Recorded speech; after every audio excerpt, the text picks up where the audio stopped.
Un matin, ma mère décida de se mettre en route vers Koitou, où nous arrivâmes après quelques jours de marche, retrouvant non plus un village désert, mais une région en fer où les guerres avaient repris. Je pense souvent aux dérives de notre société. Je pense fort à ce que mes frères ont fait. On s'entretue à coups de machette au nom de la divinité. On se dédaigne les uns les autres au nom de l'intellectualité. Mon frère, si tu penses que le voisin, ton semblable, si pour toi les frontières ne sont qu'insociables, si la justice t'est goûtable à table et si l'iniquité t'est insupportable, alors c'est sûr mon frère, l'harmonie vaincra.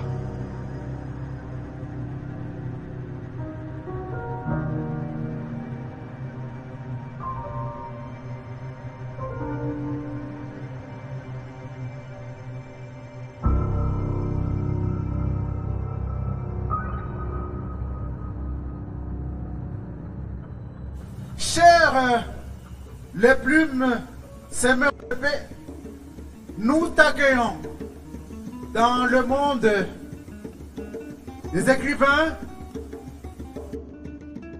Nous te souhaitons bon vent. Nous te demandons de parler à haute voix, parler encore pour que le monde écoute ta voix.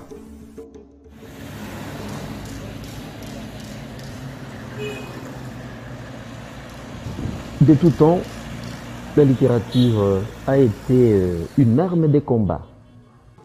C'est depuis que le monde existe en fait. Mais moi je prends l'exemple le plus proche de nous, avec le mouvement de la littérature, pardon, de la négritude. C'était un mouvement de combat contre le racisme, combat contre l'inhumanisation de l'homme noir, combat contre ce système-là des chosifications comme Aimé Césaire l'a dit. Au niveau général, vous aurez remarqué que tout ce que nous savons des peuples anciens, nous le savons par la littérature. Tous les monuments, les grands monuments que nous connaissons, ils sont célèbres par ce qui s'y dit, par ce qui s'y est dit. Et après, par ceux qui y sont conservés. Voilà, je parle par exemple des pyramides, des musées. La littérature, c'est un lieu où nous exprimons, n'est-ce pas, nos attentes, n'est-ce pas? C'est un lieu où nous contribuons, n'est-ce pas, à la construction de la paix. C'est un lieu où on peut revendiquer plus de démocratie, plus de liberté et plus de paix. Encore une plume qui raconte commune. Griotte raconte le malheur de sa maison commune. Lettre triste écrite à la sueur de l'œil comme une strophe sur l'espoir, mais auquel on ne croit plus comme un printemps dépourvu de feuilles. Depuis toute petite, j'ai toujours voulu écrire, j'ai toujours voulu m'exprimer autrement, montrer ce que je ressens, montrer mon idée ou mon avis par rapport à plusieurs problématiques de la vie, de ma région plus particulièrement, notamment les conflits, les tueries, le manque de paix. Au pays, il y a beaucoup d'artistes, il y a beaucoup d'écrivains, il y a beaucoup de slameurs, mais j'ai été choisie parmi ceux-là, donc c'est déjà un honneur pour moi de faire partie de ce grand groupement du début d'un changement. Et du coup, c'est vraiment un honneur et un plaisir d'y participer et de pouvoir donner mon message et m'exprimer librement. Le slam, il est directement lié à l'écriture parce qu'avant de passer à l'oralité, avant de slammer nos textes, ce sont des textes que nous écrivons d'abord. Nous prenons tout le soin d'écrire, mais seulement que les publications de ces textes-là, nous préférons, à travers le slam, les faire par la voie orale. Puisque c'est en partageant avec les autres pour s'accomplir, comme Mandela, je m'en veux là.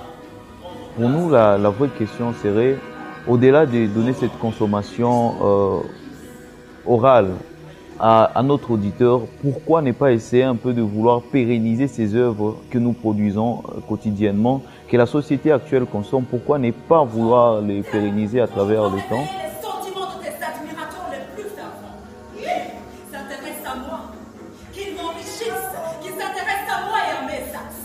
Tout d'abord, avant d'être slameur, tu es écrivain en fait.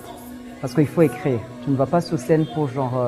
oui, il se peut qu'on aille sur scène pour improviser, mais avant, on doit écrire quand même quelque chose pour ne pas, voilà, paraître comme un farceur. Donc du coup, j'écrivais depuis longtemps, même avant de faire du slam, je faisais de la poésie simple, genre des poèmes. Et donc du coup, l'écriture, c'est depuis longtemps. Ce qui m'avait poussé d'écrire, il y avait autant de peine dans la société et tout ça, même parmi les gens que je voyais. Donc ça m'avait poussé de commencer de composer des poèmes qui les aident à pouvoir avancer dans leur vie. Parce que je pense que c'était thérapeutique, ça leur aidait aussi. Et ça changeait des choses là où j'étais et ça me mettait à l'aise de pouvoir continuer d'écrire. On sait que beaucoup de jeunes ont été manipulés dans des groupes armés et la situation ne fait que continuer. Mais maintenant, si les jeunes, beaucoup de jeunes commencent à écrire, cela veut dire qu'ils ont pris conscience de l'importance de l'écriture, de la lecture et de la vulgarisation de leurs idées. Ils ont des idées à exprimer. Peut-être qu'ils ont parlé à des décideurs qui n'ont pas pris compte de leurs revendications et qu'ils se sont dit, si nous utilisons un support comme le papier, si nous passons par la littérature, peut-être qu'on peut être écouté. Les jeunes sont à la fois victimes et acteurs dans les conflits que nous sommes en train de vivre. Et que nous ayons un groupe de jeunes qui se mettent ensemble pour qu'ils puissent réfléchir, pour qu'ils puissent produire quelque chose pour semer la paix. En tout cas, ça ne peut que m'enchanter. Je suis très très content. C'est pourquoi je me retrouve aussi parmi eux pour les accompagner afin qu'ils puissent continuer à produire des œuvres pour semer la paix. J'insiste bien, semer la paix. Si les jeunes sèment dans la guerre les conflits, ils vont récolter. Ils seront victimes de cette même guerre. Mais comme ils sont en train de s'aimer petit à petit pour la paix, ils vont récolter la paix qu'ils sont en train de s'aimer. Les 24 jeunes là, écoutez, c'est une lumière que la bénévolencia, que je dois remercier, cherche à ne pas mettre sur le boisseau. Parce qu'il y a tout un monde qui cherche à mettre cette lumière sur le boisseau, à la cacher. Alors, ces jeunes-là, ils ont fait leur part et ils continueront. Et comme ça, nous aurons une vraie lumière. Et qu'ils avancent toujours. Ce sont des lumières, c'est un sel de la terre. Les cœurs chauds de chaque camp semaient la mort dans le camp ennemi, mais aussi, assez souvent, la désolation dans leur propre village, terrorisant toute leur population, pillant les biens de leurs propres frères, violant correctement bien leurs propres femmes, leurs propres filles, leurs propres fils, leurs propres parents. La situation pourrissait qu'on chercherait, en bon temps, J'aimerais que les jeunes lisent les livres. J'aimerais que les jeunes écoutent nos slams. Parce que c'est là où ils verront la vérité. Mon message, c'est un message de paix, premièrement. Deuxièmement, c'est un message qui rappelle que nous sommes humains et que on ne doit pas oublier ce côté-là. Avant tout, on est humain. Et en tant qu'humain, on doit vivre, comment dirais-je, on doit vivre en harmonie avec les autres, on doit vivre en paix, on doit être sincère avec nous-mêmes d'abord afin qu'on puisse être sincère avec les autres aussi. On doit faire preuve de sincérité et d'honnêteté en fait. Moi j'estime que cet engagement, cette détermination d'écrire sur la paix, c'est vraiment très capital. C'est une façon de montrer que personne n'aime la guerre. Personne n'aime la haine contre telle tribu, contre tel peuple. Pas du tout. Par contre, c'est la cohabitation pacifique qui nous anime. Quand j'écris, je m'adresse à la jeunesse, je m'adresse à toute la population, je m'adresse à tous les partisans de paix. Je leur montre certaines solutions, par exemple, pour aboutir à la paix, certaines voies qu'on pourrait emprunter pour aboutir à cette paix qu'on recherche. Voilà, aujourd'hui, grâce à cette plume sémeuse de paix, j'essaie un peu de parler à toutes les catégories de personnes. Allant de moi personnellement, parce que chaque texte qu'on écrit, c'est aussi une expérience avec soi-même. Et en partant de moi, je vois tout mon entourage le plus proche, mes amis, mes frères, ma famille et toute la communauté. J'essaie un peu de parler à travers des questionnements parce que dans les textes, j'essaie un peu plus de poser des questions. Est-ce que tout coup fait, tout osé, nous dit aura? Est-ce qu'il faut vraiment qu'on se tue, qu'on s'enterre, qu'on se soit divisé pour qu'on vive en paix? Les uns si les autres pourtant, les uns sans les autres ne que ruine de calme. Umuntu ndi muntu ngabantu, umuntu ni abantu, omulume ajirwa noabu.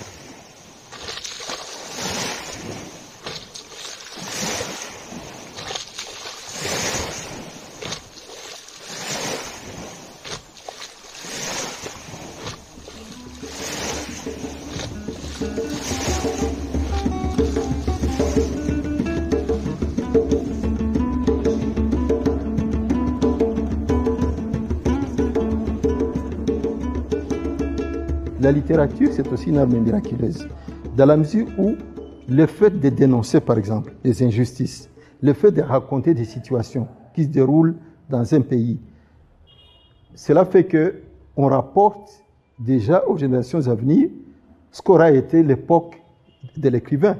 Nos enfants, ils sauront, par exemple, mes arrière-petits-fils, ou dans, c'est pas moi, dans 500 ans, ils sauront ce qu'aura été notre époque, ce qu'aura été mon époque, à force de lire ce que je suis en train d'écrire. Nous avons produit une anthologie, et dans cette anthologie, on ne parle que de la paix, on est en train que d'essaimer la paix, pour qu'il y ait la paix entre nous, parce que vous savez, vous n'oubliez pas que nous sommes dans une région où il y a beaucoup de problèmes, beaucoup de conflits, beaucoup de guerres.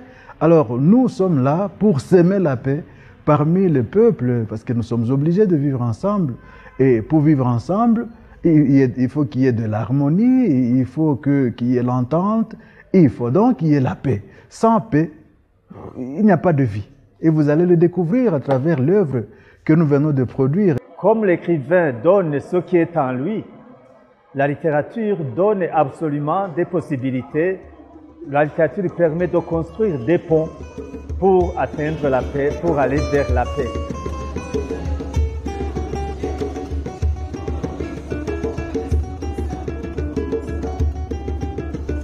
Je demanderais tout simplement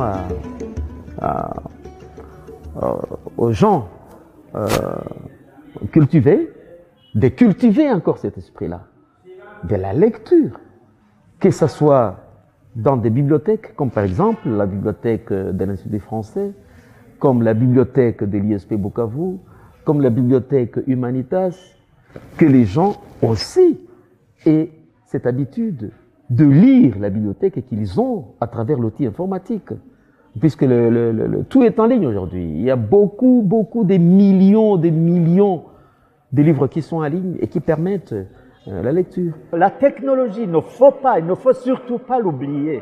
Elle est très importante, mais elle ne suffit pas. Il ne faut pas s'y fier, par exemple, pour une découverte des œuvres, pour les lectures d'œuvres complètes. Mais on peut s'y fier pour des citations, pour des illustrations, pour même des vidéos.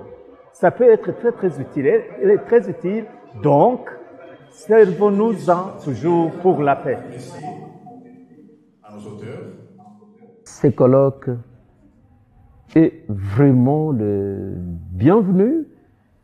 C'est un colloque qui arrive au moment opportun, au moment voulu. Pourquoi? Puisque nous sommes dans un contexte où tout le monde est traumatisé traumatisés par les événements sanglants qui se déroulent dans notre pays, qui se déroulent un peu partout. Et cela, ces événements créent une haine entre les gens. La haine est viscérale, si bien que s'il n'y a pas des projets qui regroupent les gens pour parler de la paix, pour écrire sur la paix, en tout cas, nous risquons de sombrer dans les chaos. Étant donné que ces collègues gravitent sur la paix, je crois que ça va laisser des traces indélébiles et ça va porter, je crois, peut-être un changement de mentalité entre les gens face à tel peuple, face à tel citoyen du monde avec lequel on ne partage pas la même culture, la même idéologie, les mêmes élans. Mais le colloque, c'est en quelque sorte une sorte de rassemblement, n'est-ce pas? Rassemblement d'amour, de la concorde, de la cohabitation pacifique.